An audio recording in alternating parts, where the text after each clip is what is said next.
There's only one place to start today, isn't there? And that's Old Trafford. Manchester United losing at home, missing the chance to go top of the table, defeated by bottom of the table Sheffield United, registering just their second win of the season. Craig, how on earth did this happen? Lots of possession, but really never troubled the Sheffield United goal that many times. Keeper didn't have to make that many saves, and I thought Sheffield United defended brilliantly. I mean, Phil Jagielka, 38, I think it is. He is, rolled back the years big time. In recent games, he's gone back to the tried and trusted in midfield, which was Lundstrom, Fleck and Norwood. Those guys have been out the side for long parts of this season, and that was the fulcrum of their team last year. And I think Chris Wilder just said, I've got to go back to basics here. This was the Sheffield United we saw last year, scrapping and fighting and defending and then trying to feed off scraps at the other side. And United were sloppy. I mean, you look at the second goal, it was McBurney, I think it was, who got the goal, and they had so much... Was it McBurney? Burke. Oliver Burke. Burke. Thank you, boys. It was Burke. Another jock.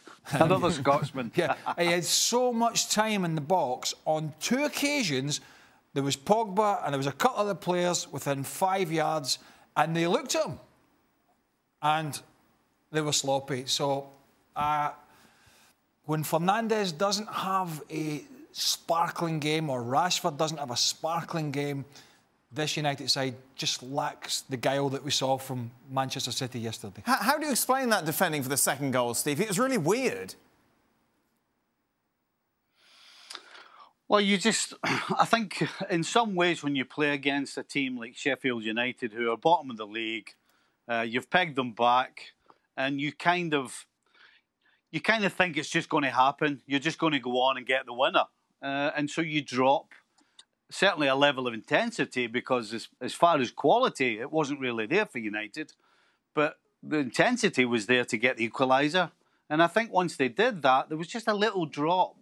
And that's what happens, nobody takes the initiative. Nobody, certainly usually when somebody has the ball at their feet in the box, you're expecting not just one, but two defenders to be going and either throwing their body in the line or just making a good, solid challenge or get close enough. That didn't happen, and that to me is down to they just took it a little bit easy after they got the equaliser, thinking that all they had to do was just see it out and they were going to score. Yeah, and did we see today why Manchester United won't win the title? Well, that was my tip to win the league, but Craig was talking about it. They had fantastic possession, but Manchester United can't handle possession. And that's the problem. You go from beating Liverpool, when Liverpool kind of had the initiative, they went up and then scored. But I will also respect Sheffield United for their performance. I mean, you could say they deserve to win that game, because in the second half, there should be a pressure from Manchester United. They're putting Cavani on. They should make all kind of effort to get at least an equaliser. It didn't happen. I can't remember that the Sheffield United goalkeeper had to make any big saves, any big interceptions. Sometimes it came for crosses. So I think that was Manchester United losing on a dreadful day of Manchester United, where some players in like Martial, his body language is not even Europa League. It's down there going down in the Championship. I can't believe how he sometimes goes along on the pitch. No, I was sent to you. Go on, Stevie. This is nothing new, by the way, for Manchester United at home. We've seen performance after performance like this. Even recently, Burnley, they somehow scrape a win 1-0. The same against Wolves. Even Aston Villa, they win 2-1 against Villa, and how Villa don't get a point at least, I'm not so sure. And then you think about them away from home. They've got this incredible run away from home, but they always end up going behind. And so when you're going behind away from home, and you're at home and you're not creating, these things catch up with you. I mean, honestly, I actually thought at one stage in the second half, I was watching Liverpool right now, because they didn't look as though they were doing anything going forward, and they looked vulnerable defensively. So this isn't... Nobody would put money on Sheffield United winning this game before the game started. That's the truth. But is it a complete shock considering how United have been at home? It's not. I've been saying this for a while. I don't think they will, but Man United may win the league this year, right? It might happen. Why? What do you mean? Why do you think they're going to win the league of what we just saw? No. We've just talked about they can't win at home. I personally don't think they will, and I've been steadfast. So why did you say? You can say they're not going to win the league. Right. I personally don't think they'll win the league, right?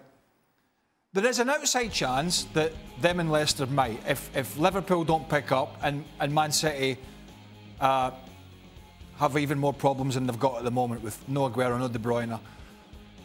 I don't think it's likely looking at the two teams. However, I've been saying it for a while now. Manchester United are not a great side.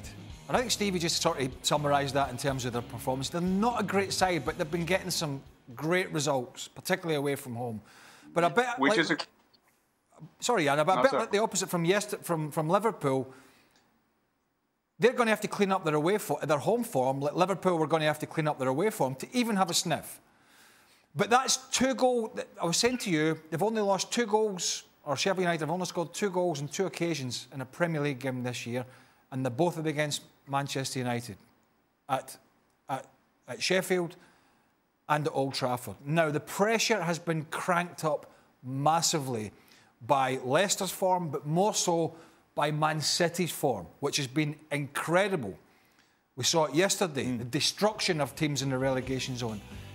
And so, in moments like this, you have to ask yourself a question, albeit a relegation team, do I pick my strongest team, yes or no? And the answer has been a resounding for Solskjaer, no, he didn't. Right. He didn't pick his strongest team.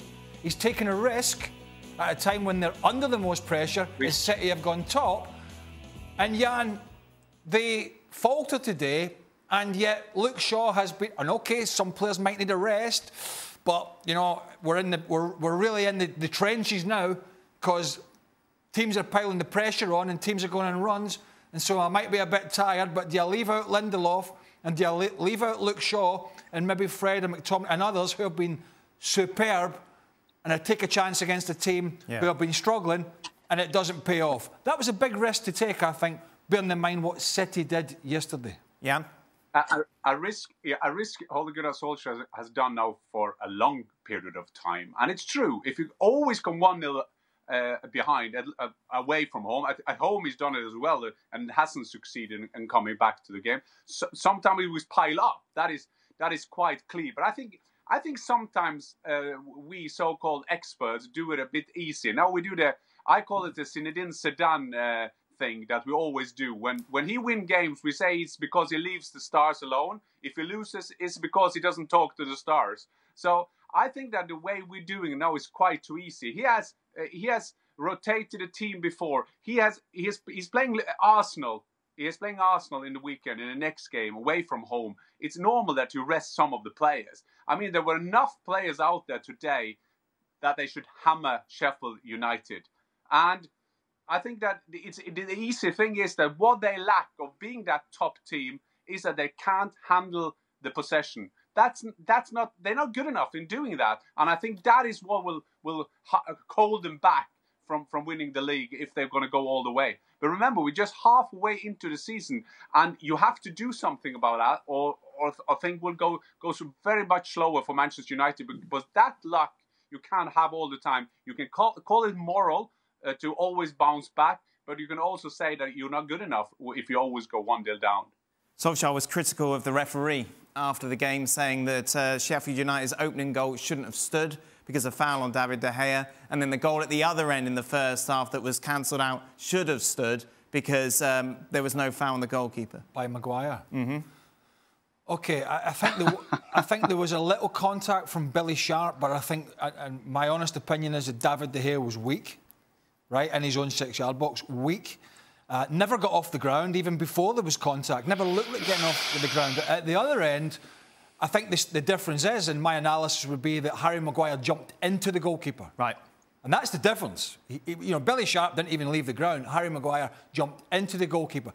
Let me tell you about the United goal that came about. It came about from a corner kick, that came about from a free kick that should never have been given because the referee played an advantage and Paul Pogba took a shot with no pressure and smashed it over the bar. We reached out to Peter Walton, who seems to have gone on the missing list, our old colleague, the former Premier League referee, and said, should that have been brought back for a retake, for a free kick once Pogba has taken that strike? And he said, no, you should not have 2 bites of the cherry. So I really don't think Solskjaer's got anything to moan about, if I'm being frank. Stevie? Sheffield United shouldn't have been given that goal. It's absolutely a free kick on De Gea. Yes, Billy Sharp. It gets a little tickle from Matic, but he just barrels into the back of De Gea. You can say he should have been stronger, but the truth is, Billy Sharp absolutely impedes him. So I think the ref got that wrong. And there's no question Harry Maguire jumps into the goalkeeper Ramsdale. It's pretty obvious. So I don't know what Ollie's going on about with that one. But I certainly would have disallowed Sheffield United's. I thought it was a foul the referee, on David De Gea. Well, the referee and VAR looked at it, Steve, because as you know, every goal is looked at. Yep. No, I know. I saw that. I still don't understand how they don't see Billy Sharp. Billy Sharp probably ends up 4 yards, 5 yards from Matic, who gives him a little tickle, and somehow it ends up barreling into the back of De Gea. I don't understand how they don't see that VAR. Yeah, I think it's a combination of Billy Sharp being the fox that he is. He's been around for a long time. He knows all the tricks that you should do with the goalkeepers. Having said that, I think David De Gea didn't do well at that situation, and I think that they were punished for that. And I think that could stand. So I will stay with the goal. Stevie's just trying to appease some Man United fans now. You know, Hey, let me tell you. I was delighted. Don't get me wrong. I was delighted. I just thought it was a foul. I mean, I actually wasn't supposed to be in today. Neither of you two were supposed to be on today, weren't supposed to be on today. You're right, but we saw United lost, and so we decided. Stop saying United. Stop saying Please, United. come on. Sheffield United. Sheffield United. Go on, Stop saying United. Yeah. Sheffield. Sheffield United. Man United. Sheffield United founded their club. Yeah, because when you say United. In people's heads, when you say United, you automatically think you're Sheffield United, of course. What a mess. Of course you should. Oh, it's just bloody delay. Thanks so much for watching ESPN on YouTube. And for more sports highlights and analysis, be sure to download the ESPN app. And for premium content and live streaming, subscribe to ESPN+.